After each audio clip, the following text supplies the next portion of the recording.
To the teachers, assistants, and support staff who see potential in every child, Grand Canyon University recognizes you.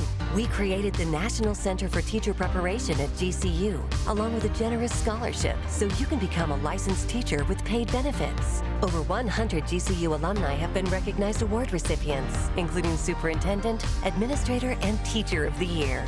Find your purpose at Grand Canyon University. Private, Christian, affordable. Visit gcu.edu/parapro. We're excited to announce that our very own podcasting platform, Zencastr, has become a new sponsor to the show. Check out the podcast discount link in our show notes and stay tuned for why we love using Zen for the podcast. You're listening to the Archaeology Podcast Network. Hello and welcome to the Archaeotech Podcast, episode 134. I'm your host, Chris Webster, with my co-host, Paul Zimmerman. Today we talk about two technologies unfamiliar to both Paul and I, Electrical Resistivity Tomography and Ambient Noise Tomography. Let's get to it. Hi, everybody. Welcome to the Archaeotech Podcast. Paul, welcome to the show. How's it going? It's going okay. My voice is probably going to drop out any minute, though. I've been on Zoom calls all day, and oh boy, my throat is thrashed from this. But we're doing okay, dealing with COVID and plans for school and everything. How have you been? Not too bad. Man, I should probably move this recording off of Tuesdays like we do. Tuesdays, I usually have Zoom calls from about 9 a.m. until right before this call. Oh. So it's always a rough day for me. But yeah, this is usually the last podcast. Although I do one more podcast. Hey, we have a rock art podcast now. If you're interested in rock art, that's the one I'm recording after this. It's a weekly show and it comes out on Fridays with Dr. Alan Garfinkel. So check that out. It's a great show. Lots of great guests and talking about different things. But for now, we're going to go down to Mexico and talk about Teotihuacan, which is just something that's really cool. People who are familiar with archaeology or took any sort of archaeology class have probably heard of Teotihuacan in one way or another. It was probably on the cover of your textbook, too. Yeah, exactly. It probably was. So I'm going to bring on two people to talk about some research at Teotihuacan, and I'm going to do my best to pronounce their names. We have Denisse Argote and Andres Tejero. Welcome to the show. Hi, Paul. Hi, Chris. Hi. Hi, welcome. Thanks. Yeah. Thanks very much. Why don't we set the stage here right now? You guys are down in Mexico as we're recording this, but why don't you tell people that may not be familiar where Teotihuacan is exactly and maybe a little bit about the culture that created Teotihuacan so we can set the stage. Okay, well, if you ever been to Mexico City, Teotihuacan is around 1 hour from Mexico City at north. It's really near, so almost everyone that goes to Mexico City has visited Teotihuacan. This is a great pre-Hispanic city. It was built between 100 before Christ and was abandoned around 700 DC after Christ. So It was a really big city. It's around 45 acres, just the ceremonial center, the religious center, but the cities go beyond that area. So it was really big. It was filled with people from many areas, from the Mayan area, from Oaxaca, from the Mexican Gulf, and from the center of Mexico, and even from Occident. That will be the coast of the Pacific Ocean here in Mexico. Mm-hmm. So there were people from everywhere. Can you imagine? It was a big metropolis. It was around 300 after Christ. There were around 200,000 people living there. Wow. Yeah, so it's amazing. It's really one of the world's great urban centers. Exactly. Yeah. In this city, there are three famous monuments because are the biggest, the largest, and the tallest. Mm-hmm. The known Pyramid of the Sun, the Pyramid of the Moon, and the Pyramid of the Feathered Serpent. The biggest one, the tallest one, is the Pyramid of the Sun, then the Pyramid of the Moon, and then the other one, the Feathered Serpent. All of these pyramids were in different areas, sectors of the city, and they were used for different purposes. For example, the Pyramid of the Sun and the Feathered Serpent were closed with walls, so not everybody could get in the area of the pyramid. But the Pyramid of the Moon is in an open area, so there is an avenue called the Avenue of the Dead that crosses from south to north. All the city is around 2 kilometers. And it was used for peregrinations, for ceremonial getaways. How can I tell? Festivities. So people walk in processions from south to north until they get to the Pyramid of the Moon. The Pyramid of the Moon was like an image of a mountain, of a sacred mountain. In ancient times, the world, humankind, was created in a sacred mountain. This pyramid, the Pyramid of the Moon, was the image of the sacred mountain that represents the origin of mankind, right? So it has a special meaning, symbolic meaning from the world vision of ancient people. Who built Teotihuacan? Well, that's a question that we have. There is no real answer yet. We can only tell that people from all around Mexico, the actual country, was living there, and that it has a great power all around Mesoamerica. I mean, we can find influences of Teotihuacan to Honduras. I mean, way far. Right. So you can imagine the power and the distribution of their products, of their world vision, of their political power, even military power. So, well, I mean, I really love the city. It's great. It's fantastic. You know, before we get into it, just real quick. So with Teotihuacan being, I mean, practically in Mexico City, you know, really close. Has that area, since Teotihuacan was built, has it always been a center of population like that? Because I know you said it fell into like disuse around a certain time, but clearly with Mexico City there, it became another powerful urban center at some point. So has there always been people there and it just kind of ebbed and flowed like that? Or was there a long period of time before what became Mexico City was there? Well, it was some time. I mean, for example, what is now Mexico City in ancient times was Tenochtitlan. You know, the right. Okay. And the Mexica were the ones that built that city in the middle of a lake. You know, that's a big deal.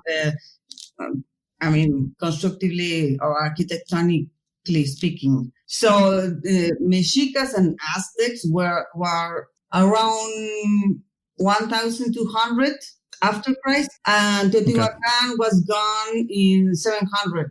So it's like around 5 centuries of difference. Right. Teotihuacan was abandoned, as I told you, around 700 after Christ, and there were no other settlements in this city or using this city. It was totally abandoned. It was even burned, especially the administrative buildings. They were burned. It was kind of a civil war. So it was abandoned and not used again. And the Mexicas came way after and settled in the middle of the lake, near Teotihuacan, but not in this area. Gotcha. Okay. So Teotihuacan has been studied archaeologically for decades, for most of 100 years. And most of the studies of it that I'm aware of have focused especially on that ceremonial center, though it's certainly such an urban city. It's got very interesting domestic architecture, too. Do you want to talk about your project, which was focused directly there on that ceremonial center? Of course. I've been working with another archaeologist called Veronica Ortega. She's also in the article wrote. We were talking one day about the possibility of a cave, because maybe you have read something or see something in Pyramid of the Sun and the Feather Temple. There are 2 caves beneath them. And in the Pyramid of the Moon, well, nothing happened. There was nothing, not an event that could tell us that something was beneath this pyramid. So Veronica and I were talking about the possibility, and I told her that I have some friends in the university, the National University of Mexico, in the Faculty of Engineering, that have these special techniques, geophysical techniques, that could help us to detect the cave. If there was a cave, if there was really something, we could detect it without altering the context, without making holes all around and destroying the context. We can do this the survey with these non-invasive geophysical techniques. And that's when I call Andres and the other guys, and we made this project specifically to find out, to detect if there was anything like a cave or a tunnel beneath the Pyramid of the Moon. That's how it started. So let's back up a little bit then, because I want to talk about this is a technology podcast after all. So you mentioned at the very least in the abstract for this article that you guys wrote, which we will link to the URL where the article is on Science Direct in the show notes. But you mentioned ERT and ANT. Can you tell me what those are, what that stands for? They weren't terms I was familiar with, at least the acronym. So ERT and ANT, and then how those are used. Okay, Andres, your part. Okay.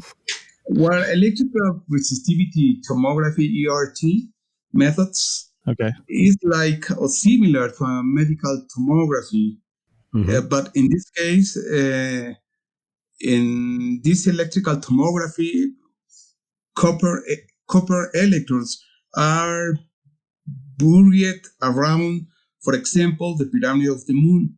Then a large amount of potential difference data is collected, which allow finding the distribution of resistivity beneath the Moon's pyramids. A structure is defined by the resistivity value found during inversion of data.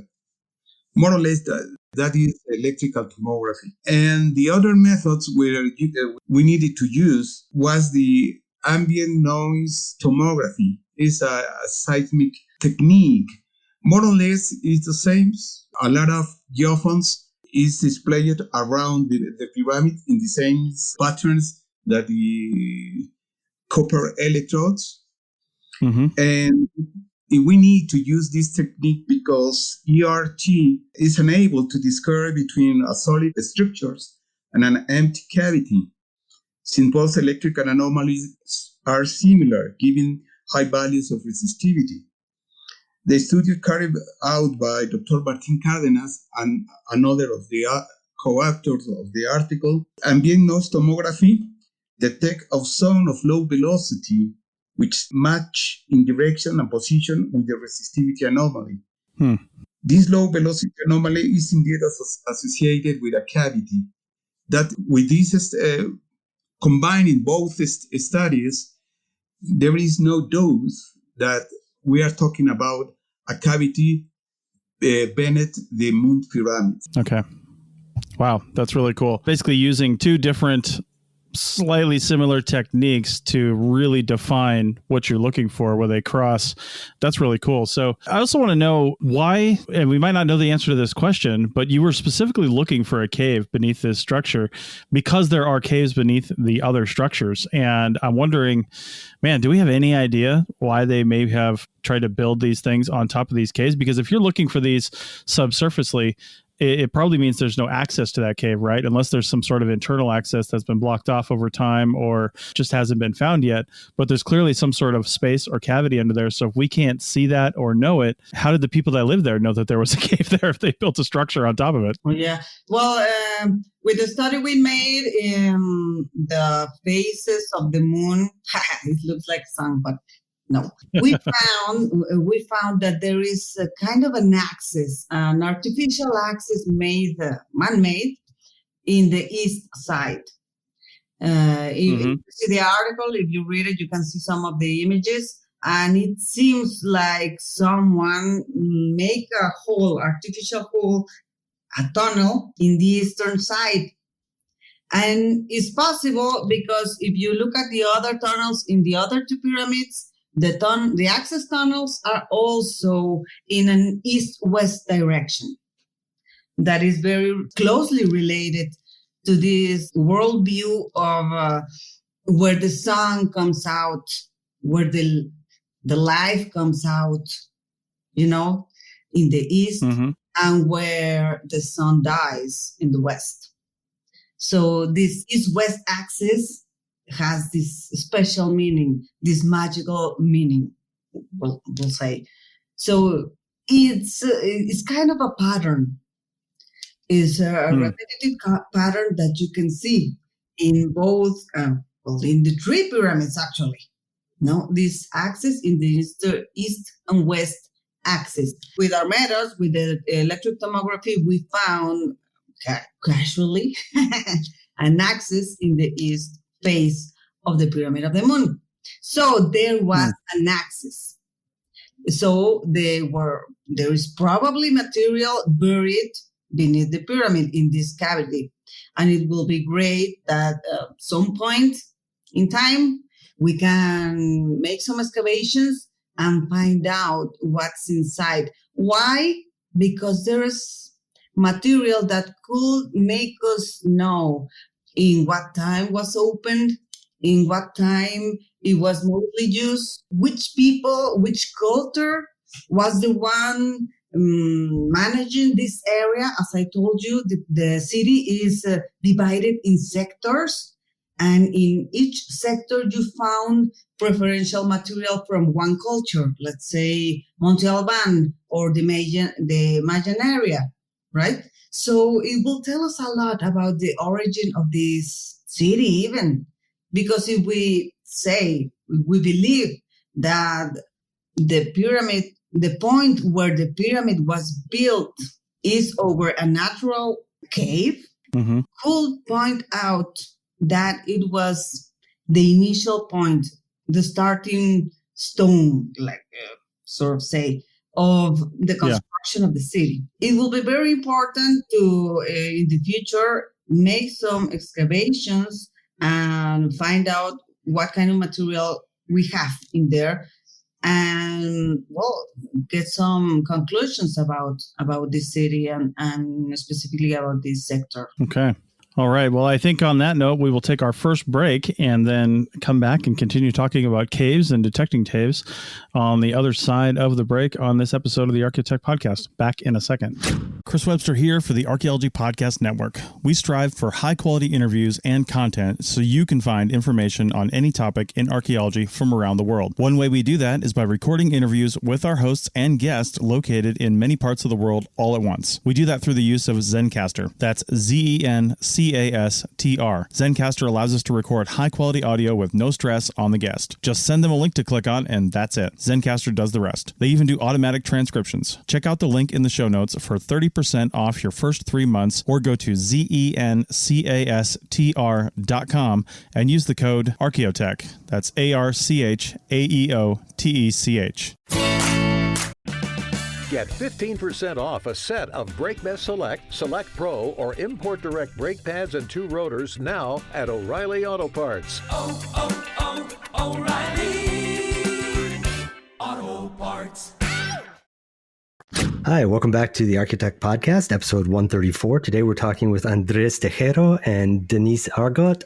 We're discussing work that they did recently, Teotihuacan, using subsurface survey techniques in and around the Pyramid of the Moon at Teotihuacan. This is probably a question for you, Andres. Could you explain for us what the survey technique was like, how you set it up?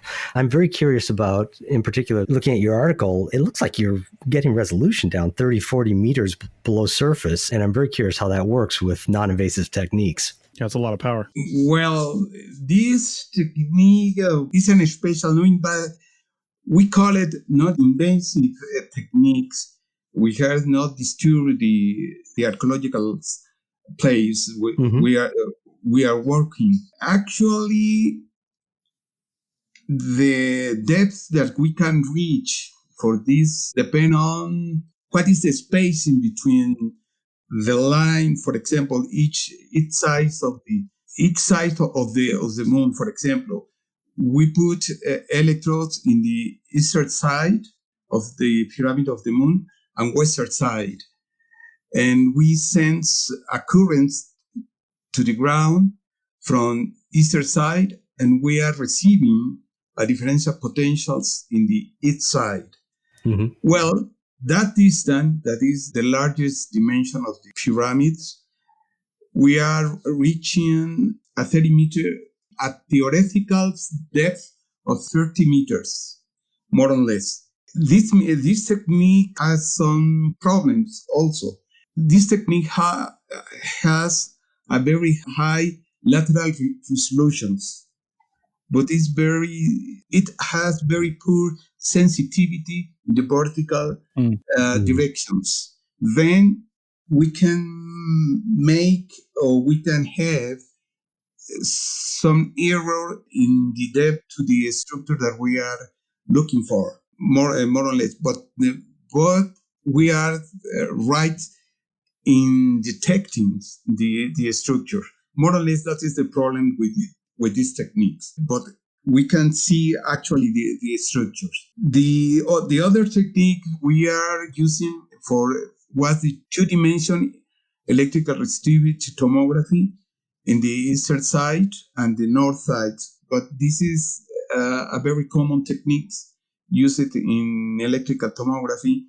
That was to find out the possible tunnels or access to the pyramid of the moon, following the possible patterns of tunnel in the archaeological zones of Teotihuacan, that the tunnels run from east to west, more or less, at least in some pyramid, is that the way that the tunnels run. What's the reason? But as Denisse says, I believe, in the north side, we have another possible access. That is the reason to make the other profiles to the electrical resistivity tomography in the north side of the pyramid of the moon. But we don't found nothing. Actually, well, not a clear access in the north side. But the tomography show the pyramid of the moon show a possible access in that part in the north side. But we can confirm or to say that actually there is an access from the north side. More or less, that is the electrical resistivity tomography. It's more or less cheaper, take a lot of time, more or less 2 or 3 days in making and collecting all the data. We had to process data in order to clean data from noise. Right. To prepare it. It's more or less cumbersome to make all the process. Yeah. I mean, it took around a week, the 2 surveys in the field, and it took around a year and a half to process the data. Jeez. That's a lot of data. Yeah. Yes. Yeah. So I'm curious, just looking at some of the conclusions from this, as we're starting to round out the middle of this segment, is this area full of tunnels? Like, are there caves and tunnels and things like that under this whole area? And possibly, are you coming to the conclusion that these building sites were chosen for these particular pyramids because of the tunnel's east-west orientation and the ritual and religious significance that holds? Yeah. Or are these the only tunnels in the area? I believe that there are 2 explanations that both are related. There have been other tunnels that have been found in the northern area of the city that were sites to retrieve or to have construction materials. Like sources, like deposits, natural deposits, where you can just take raw material to use it for the construction of the city. There are some examples of this. And there are some publications that show this fact. But there are some other tunnels and caves that were used ritually. I mean, in the case of the other 2 pyramids, the Sun and the Feathered Serpent, it was artificial tunnels. There were artificial tunnels. There were man-made. Oh, okay. They were not natural. So they were made on purpose for some symbolic meaning. I mean, in the sun, in the tunnel of the sun, there was nothing. There was no material because it was all taken before the archaeologists could get in. In the case of the Feathered Serpent, it was a sealed tunnel, so it was very rich in material, in archaeological material. A lot of things, beautiful things came out of there. In the case of the moon, it's probably sealed too. It's also a sealed tunnel and cave. The access tunnel is probably man-made, but the cave, it seems to be natural. I mean, it's bigger than the other caves that we have found. and it doesn't have a regular shape like the other ones. In the case of the sun, it's like a four-petaled flower. That's not natural. It was man-made. In the case of the feathered serpent, it's more like boxes. It's also an artificial shape, a man-made shape. But in the case of the moon, it has a very particular irregular shape. It has around 50 meters diameter. So it seems quite natural. That's the difference between these tunnels. Yeah. Most of the tunnels and caves we found are excavated by men, but this one in particular seems natural. That's why the conclusions we have from it are different, are significant. So you've just detected this through these means, through these tomography means. Do you have plans for getting access to this tunnel anytime soon, or have you gained access to it since you wrote the article? Is anybody going inside just to see what's in there and what it looks like? I'm sure you really want to. In archaeology, we cannot do just that. Yeah, of course. We had to make it with a project and systematic excavation that are usually slow, and you need financial resources. And with the pandemic and all, I don't think there are anyone investing in this kind of projects right now. But I really hope that with all the diffusion and all that has been going out these days and this month, well, someone in the government, or maybe some of our institutions, in a few years could have the financial resources to support an excavation. Okay. Yeah, that's what I was wondering really were there plans in the future? I mean, I'm sure you guys would love to get down and see what's in there, but were there project plans or any funding? So hopefully you can do that, because it sounds like presumably you guys know what was found in the others. So those have been at least partially excavated or explored. So that's really cool.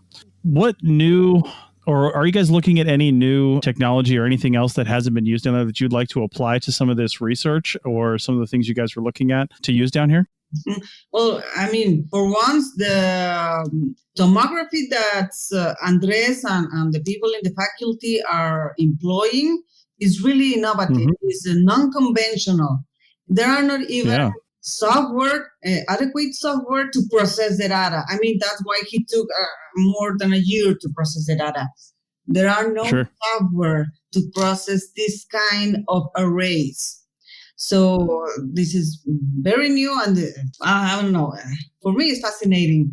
And the other, the seismic noise, the ant, it has been never used before in an archaeological site. So what new you want? Do you see these tools being used broader in other kinds of archaeological projects on other sites?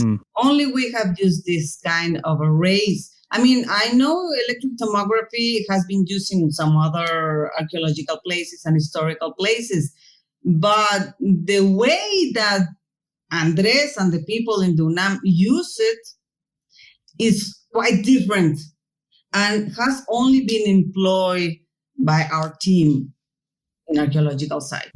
Andres, how did you find out about these techniques? Where did they come from? Like, what industry did these get developed in, and how did you become aware of using these in order to try them out here? Well, this technique came out because the problem that we have in Mexico City have a lot of problems, for example, to the west side of the city. We have a lot subductions of houses, buildings, and something like that. And we need to explore that structure to know how is the subsoil, what is happening then in that structures. In order to find out an answer to that problems, we developed these techniques, especially for urban zones. It's very difficult to do an electrical resistivity tomography in the traditional ways in a city. It's very hard. And this technique is more or less possible to make an electrical resistivity tomography in large cities like Mexico City. This technique, then we thought one day, also Denisse was present, to try to explore in archaeological sites. See, we can see below buildings. Why not below archaeological buildings? That is the reason that we then started to apply these techniques in archaeological zones. And the first archaeological zones was also Denisse working on, was through Denisse what we worked in that site was in Panyu site. But it's the same technique also and the same group, the same team, Denisse, myself, and others, Geophysical Institute, and this applied in Chichen Itza archaeological site also. It's the same technique. And we have a good results exploring in Chichen Itza. And that was the reason also to use this in Teotihuacan, due to the Denisse needs to explore that site also. More or less is the story about this technique, how it came out to alive. Oh, okay, interesting. Yeah. I'm just processing it all. It's amazing. How all this comes together. I really like it. And hearing about these two techniques, you're right. I mean, Paul and I talked to a lot of people about different techniques and things in archaeology and different technologies they've used. And I've literally never heard of ANT for sure. Resistivity testing we've heard of, but not this electrical resistivity tomography. That's a different. No, I haven't seen. That's a different thing entirely. For these 3D models, it's always, drive a probe down into the ground and do some very basic testing. But this is much more detailed. Yeah. So, imagination, right? So we are just about out of time here for this segment. So why don't you tell us, I mean, despite funding, and we know coronavirus is happening around the world, especially there in Mexico City, as well as it is here in the United States. But despite all that, what are your next research goals at Teotihuacan? Or if you're bringing this technique somewhere else, what are you doing with that? So basically, what are you guys doing next? Well, in Teotihuacan, we hope that sometime we can get access again to the city, to the site, and keep exploring with geophysics techniques, because it's easier, it's quicker, and it's cheaper. And we can get a lot of information without expending lots and lots of money and lots of time. Except for Andres, that spends lots and lots of time processing the data. Right? But we can keep on searching and finding more and making a more detailed characterization of the tunnels, if there's just one tunnel, what's the length, and specific details that we still need to find out. But we are also applying these techniques to other archaeological sites in Mexico. For example, in the state of Durango, that is northern Mexico, in La Ferrería, we are also using, but magnetometry, also seismic and electric tomography too. And we are also applying these techniques in another site in the state of Querétaro, called El Rosario, and we're having great results too. So there is a lot of applications we can do. I usually work with my colleagues, with my archaeological colleagues, my friends also, because many of them, I know them personally. So I talk to them and I explain to them what we can do with all these techniques. And we usually are get invited to go to the sites, and we're getting really great results. I'm really fan of geophysics and geochemical applications. So I am always promoting the work. And I mean, Andres is a genius in what he does. So I'm always a fan of him. Well, that's great. It's good to have good collaborators. Indeed. So we do appreciate you guys coming on to tell us about this. And I would love to have you back on when you either when you use this somewhere else and get some new data. Of course, it'll be 2 years from now because it'll take you that long to process all the data. Am I right, Andres? Some things are not So, but when you do, we'll be more than happy to come on and talk about it, but also keep us apprised of the situation down at Teotihuacan. If you get any more projects that get to further investigate what you've done here, we'd love to bring you on to talk about that as well. Thanks again for coming on to the Archaeotech podcast, and good luck in the rest of your research. Thanks, Paul. Thanks, Chris, for having us here and hear us a little bit of what we do. Thanks for doing this. Okay, thanks. All right. Thank you, everybody. And Paul and I will be back for the third segment to wrap everything up. So we'll take a break and we'll be back in a minute. You may have heard my pitch for membership. It's a great idea and really helps out. However, you can also support us by picking up a fun t-shirt, sticker, or something from a large selection of items from our TeePublic store. Head over to arcpodnet.com/shop for a link. That's arcpodnet.com/shop to pick up some fun swag and support the show. All right, welcome back to the Archaeotech podcast. Paul, we kind of talked about it in the break here, but that was really awesome to see some brand new to us techniques. I mean, they've been using this in Mexico City, it sounds like, for a while for these urban areas. But as far as applying it to an archaeological context, it's not very often that we hear of something brand new being applied. A lot of times, and this is still incredibly valid and incredibly important, but we have people coming on using, I guess, previously or well-known techniques in archaeology and research to do things, but maybe in new and interesting ways, or combining those with other known techniques and using that combination in new and interesting ways, which is, just part of our toolkit, as part of the things we do. But this is something, completely brand new to both of us, and yet has amazing results. So I thought that was just a fantastic interview. Well, it's interesting. Yeah, I agree with you. It's interesting that when we get the cross-pollination between different fields, which is obviously what's happening here, because there are tools that other fields have developed and used for themselves that I, as an archaeologist, wouldn't necessarily know about until we find out about it. And then, right. You get the right people, you get somebody that has the knowledge of how to use it, what it's good for, what it's not good for, and then, start adapting these tools then into archaeological use, which is really interesting. It's people that are smarter than I and better clued in, but I'm glad that we get to talk to them here and learn a little about what they're doing and learn about some of these things. And the other thing that they did, which is something we've talked about before too, is combining different techniques, right?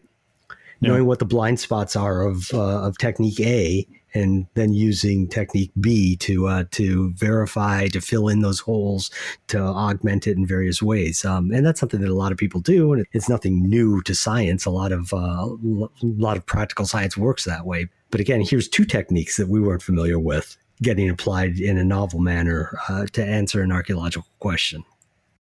Yeah, that's right. And that just shows us how much attention we need to pay to other fields, in flying, when you're, I'm just going to equate this back to flying. When you're in the cockpit and you're a pilot and you're looking down at your instruments, especially students have this problem, right? They say, take your head out of the cockpit if you can.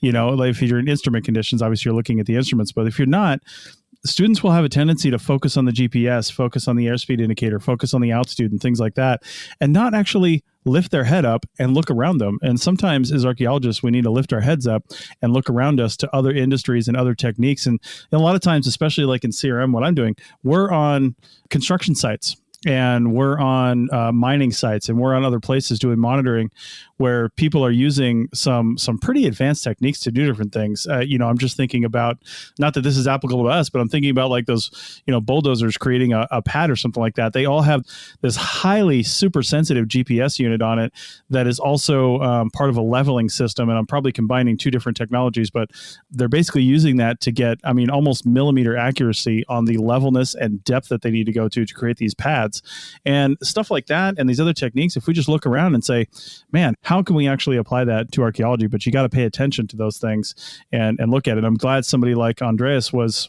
paying attention to what was going on in Mexico City. And, he had the foresight to think, well, how can I use that? And then a problem arose and they're like, well, let's try it on this. And sure enough, it was incredibly successful. So I think the one thing I would want to know, because I don't think if he said it, I didn't really get it, But one thing I would want to get from this is, and maybe it's in the deep recesses of the paper, but if they're getting resolution with this resistivity technique, the ERT one, down, like you said, what is it, 30 to 50 meters or something like that? Yeah, at least 30 meters in the charts. Yeah. I mean, that is some serious electrical power, I would think, to get through that. Usually that equates to power. It's like radio signals, right? The further you go, the more power you need to send that. I would imagine it's a very similar thing to this, in that a lot of power has to be injected into these probes in order to get that sort of depth through what's presumably rock, dense rock. So that'd be an interesting thing to know too. A lot of computing power too to process all that, which of course is what they were talking about, cleaning it up, getting rid of the noise. Yeah. One of the other things about these combining techniques and cross-pollination between different disciplines, we've been talking about answering questions. Hey, is there a cave under here? Mm-hmm. Hey, look, it looks like there probably is. But it also helps you ask questions, good questions, or opens up what kinds of questions you could ask that you previously couldn't ask because you didn't have a good way of answering. So, that's another nice side effect of these things. Yeah, indeed. So, well, I think I would just like to say to anybody listening to this, please contact Andreas. I'm not going to say his last name again. Contact Andreas and Denisse and Tejero. Andreas Tejero. There you go. And Denisse Argote. And we don't have their contact information in the show notes, but we do link to the paper in the show notes. And through the paper, you can get to their academic emails. So, but please, I'm sure they'd be more than happy to answer questions about that. They mentioned that in the last segment, and spreading this out to other areas where it can be used. I'm wondering how this could be used on like Native American mound sites in like the Ohio Valley and things like that, because I know a lot of GPR is done on those things, but GPR does have its limitations, and combining. And this has its limitations too, but like they combined the ERT and then the ambient noise tomography, the ANT, with it. Combining GPR with probably one or both of these techniques, it sounds like it could paint a pretty good picture of what some of these mounds look like, because we're more than likely never going to excavate most of these because they're highly protected, right? And as well, we shouldn't. But if we can do a non-destructive subsurface technique like that and see what's in there in order to study it, of course, taking Native American concerns into account, that would be fascinating. That's one of the uses I can think of for it. Yeah, and I was thinking about if there's any way to use this on a TEL site. So I guess we're all there you go. thinking about our regional specialties, huh? See, this is what I'm hoping listeners get out of this too. They're thinking, how can I use this on my site? I don't know what this equipment costs, but definitely these guys have the knowledge of how to use it and how to process the data. And I'm sure that both processes will just get quicker and quicker as more people use it and get good data sets. I'm willing to bet that the data processing took so long, not just from the quantity of the data standpoint, but the newness of it, right? Like he probably had some data as to what a subsurface structure looks like and how to interpret this data, because that's essentially what they were using it for in Mexico City. But the more the people use it for archaeology, the more you have a comparison of the data. And you could say, I mean, that's how GPR works, right? You know what things look like because of the patterns. And this is no different, more than likely. So as more and more people use this and we add to the data set, and that's accessible on how to do this, it'll be probably easier and quicker to interpret the data. So, with maybe less processing required to actually clean up the noise. So, or at least putting in some algorithms into the computer programs that can clean up that noise a little quicker, because we know what noise is, and it's a little less hands-on. So anyway, that would be really cool. So yeah, contact them, contact us. If not, we'll put you in touch with them, because we do have email addresses of them, but we just haven't put them in the show notes. So we prefer people to contact through the official channels in the paper. But anyway, so I think that's it for that. Paul, I just wanted to mention one thing. We don't really have an app of the day segment, but I've talked about the Copilot GPS app, I think a couple times on this show. I did a review of it, and then we used it, and I did another review. But I'll tell you what, we've only had to move our RV a few times because we've been staying a week or 2 weeks at a time at different places.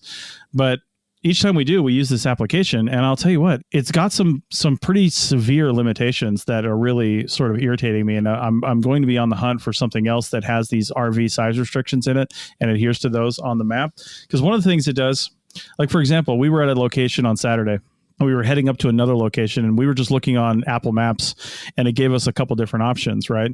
And one option was probably, just according to Apple, it was about 30 minutes longer than the other option as far as the drive goes, but it still showed us the other option. And we were all set to drive that actually the longer route, because it was a route that we hadn't taken yet, and it was just seemed more scenic, and we just wanted to go that way, right? We weren't in that much of a hurry. So we get in the RV, we get all packed up, and we're faced in the right direction on the road, and then we pull it up on the Copilot GPS, and it's not even giving us that option.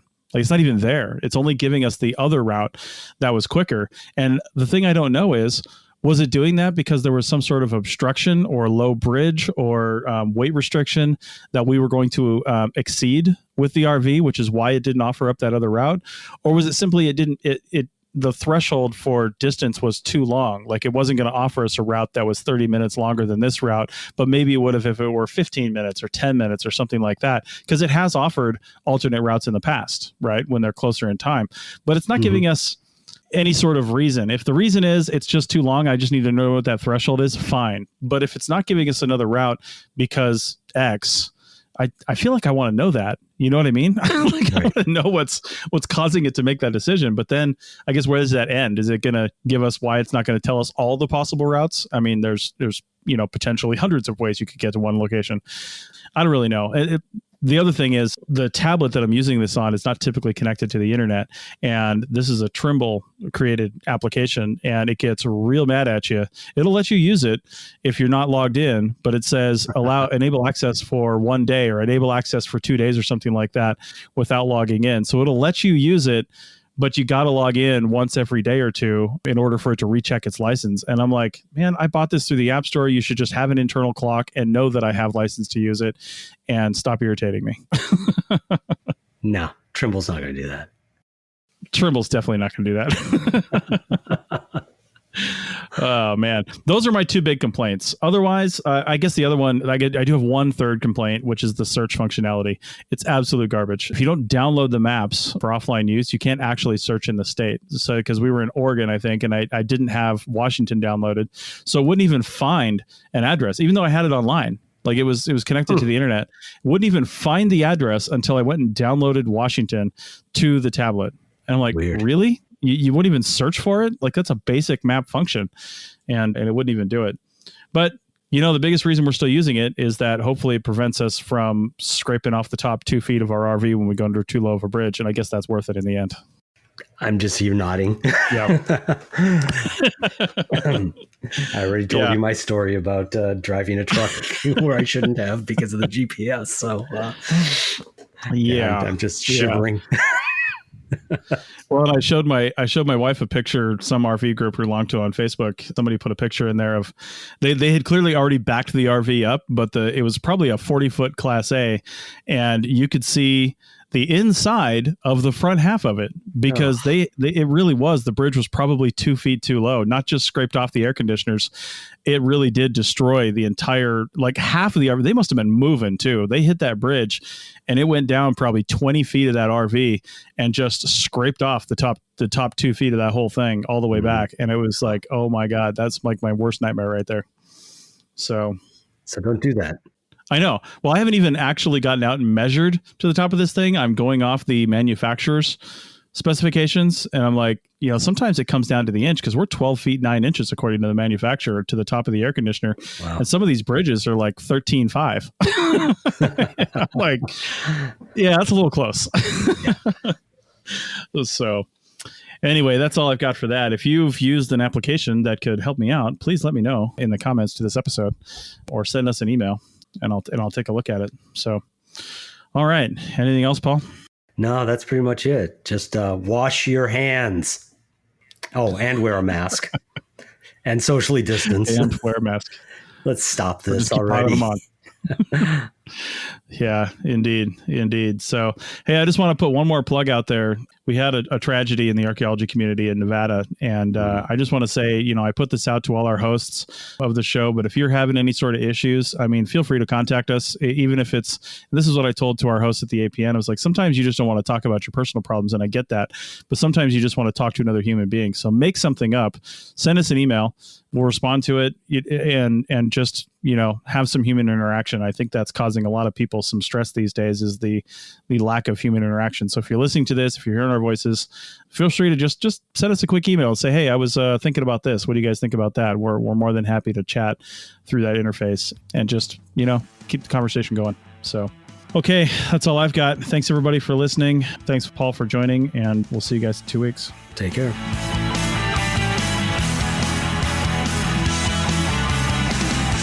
Thanks for listening to the Archaeotech podcast. Links to items mentioned on the show are in the show notes at www.arcpodnet.com/archaeotech. Contact us at chris@archaeologypodcastnetwork.com and paul@lugal.com. Support the show by becoming a member at arcpodnet.com/members. The music is a song called Off-Road and is license free from Apple. Thanks for listening. This show is produced and recorded by the Archaeology Podcast Network, Chris Webster and Tristan Boyle, in Reno, Nevada, at the Reno Collective. This has been a presentation of the Archaeology Podcast Network. Visit us on the web for show notes and other podcasts at www.arcpodnet.com. Contact us at chris@archaeologypodcastnetwork.com. Thanks again for listening to this episode and for supporting the Archaeology Podcast Network. If you want these shows to keep going, consider becoming a member for just $7.99 a month. That's cheaper than a venti quad eggnog latte. Go to arcpodnet.com/members for more info.